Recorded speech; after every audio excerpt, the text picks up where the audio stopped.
Most people don't realize how many ways MCPs can actually drive revenue. You don't just want to build because you can. Ultimately, what you build should bring in direct revenue. With MCPs, you can basically create these mini employees that never sleep, pulling insights, running experiments, and servicing money-making opportunities you never see otherwise. Today, I'm going to dive into the biggest revenue use cases for MCPs I've seen actually get implemented into businesses. Let's get into it. So just a quick refresher for everyone, MCPs are model context protocols. The way you want to look at this is it's very similar to APIs. It's just having your applications be able to talk to AI or these LLMs. 98% of people are saying they're struggling to see a return on investment from AI. But when you look at the 2% of people that actually are driving a return on investment from AI, of that 2%, 61% drive actual revenue business results from MCPs, model context protocols. One of my favorite use cases is what I call the CRO Orchestrator. CRO stands for conversion rate optimization. I'm just trying to simply figure out how I can increase my conversion rates for my website. So let's say 100 people visit my website and 1% people convert. Well, if I can double my conversion rate, then that's 2. Well, then if all other things are held equal, then that means I'm in effect doubling, right? A lot of people don't think about optimizing their conversion rates on their website. And also a lot of people aren't conversion rate experts. And so what you can do is you can use something like a Claude Code, and then it can hook in with my Google Analytics or my Google Search Console, and I'll look at the data that we have, and I'll look at what pages are maybe worth going after first that are driving conversions that get a lot of visitors, and I'll look at what the low-hanging fruits are, and then what I'll do, it will actually point out what we should be optimizing for and what the impact, confidence, ease, the priority should be for each of these tests, right? And then I can send that to my developers and we can run these experiments. And we've actually done that on my website. We have seen a lift of maybe 20%. Maybe we change a headline on a page, or maybe we add a new modal, we add a new offer. These things all matter. Human psychology doesn't change. And so if you're strapped for time and you need ideas here, what we're ultimately looking for from these MCPs is the velocity of ideas to increase so we can run these ideas, we can fail faster, and so the company is going to grow faster because the company is the sum of the problems that we ultimately solve. Next up, we've got sales intelligence. And you can connect your MCP to a sales intelligence product like Gong that listens in to all of our calls with our clients. And what we can see is we can see the questions or objections that keep coming up on calls. So I can just query whatever my questions are, and I can look at interesting trends that it's spotting with maybe deals that we've won, deals that we've lost, and then we can figure out how to continually adjust our offering and what our products are, what our services are. We're able to what? Move faster. Beyond call data, you can plug in MCPs with your CRMs. So your CRMs are your customer relationship management tools, and you can be using HubSpot, you can be using Salesforce. This is your source of truth when it comes to a lot of your data when it comes to closing sales or customers, for example. Now, what you can do is you can log into ChatGPT, for example, and you can ask HubSpot, in the last 6 months or so, what are the best services or products that people are picking up, and what services aren't doing as well? And beyond that, how long is it taking us to close a deal? And what you can do, by the way, when you leverage OpenAI, you can leverage deep research.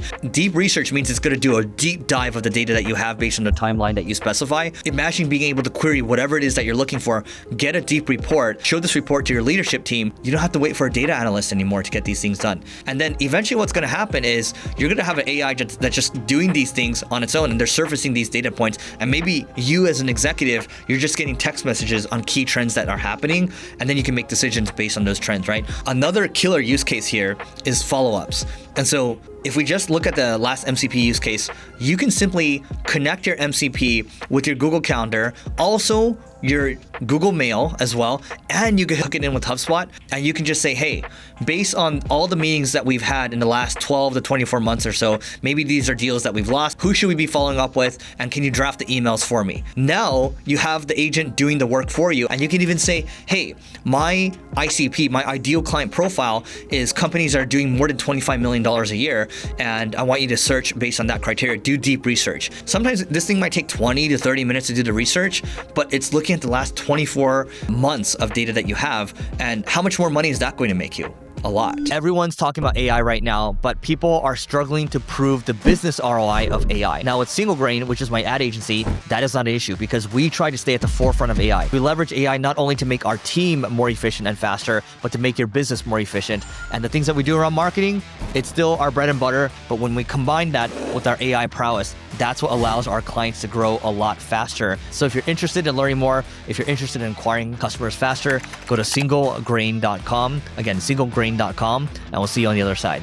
So now let's look a little outward. I want you to take a look at hooking your MCP in with ad libraries and tracking what competitors are doing, what they're spending on Meta or Google. So we can call this competitive ad intelligence. And what we do is we hook it in with browser-based, or you can hook it in with other tools that can scour the internet or APIify, right? And the cool thing is I can say, okay, my competitors are agency A, agency B, agency C. I want you to look at how much they're spending per month, what their strategy is. And it actually listened to me. It showed me, it said, okay, this competitor is spending X amount of dollars and they're only targeting local keywords that are high intent. Another one is targeting just the most expensive digital marketing agency keywords to go after, right? And so I'm getting a sense for how they're running their strategy, and that might help give me some ideas on how I might want to run my strategy. So I might not copy them, I just look for inspiration to come up with my own ideas. Now, once you have this data, you can take it even further. You can connect your MCP with Meta or Google Ads accounts and see what's performing, and you can have this automatically turn on or shut down whichever campaigns aren't working. And the cool thing too is it can look at what's working and it can hook in with the Figma MCP. So Figma can help you design different types of ads or different types of creatives, and then you can run them using this MCP connector. Now beyond ads, SEO is another huge play. I love SEO, obviously my background's in SEO, and I think about, okay, there's a WordPress MCP. WordPress is the CMS, the content management system that we use, and we can have it scan the Ahrefs MCP. So that's a SEO tool. It can also look at our analytics, our Google Search Consoles. And then what it can do is it can take a look at our blog. I can publish our writer guidelines. It can start to publish content for me that might be 80 to 90% of the way there. And then we have a human in the loop, review it, and then we are now able to do what? We're now able to do SEO at scale. And SEO still isn't dead. I talk about like traditional SEO is still very much in play. You want to leverage this for 10x leverage. This is one of those plays. From there, you can consolidate all your reporting platforms into one view. And so, like I mentioned earlier, you have your analytics, you have your ad accounts. All these things can be pulled into one view. And what you can do is you can create a sub agent. You can use like Claude Code, for example, and you can say, okay, I want you to make an agent for me that consolidates, gives me a monthly report of all of my top channels. What are all the top insights? What are all the top growth opportunities? What are the things that we're missing out on? And it can just do a summary for you every single month or so, and it consolidates it for you. And you can continue to improve the sub agent over time because the sub agent is just simply a prompt.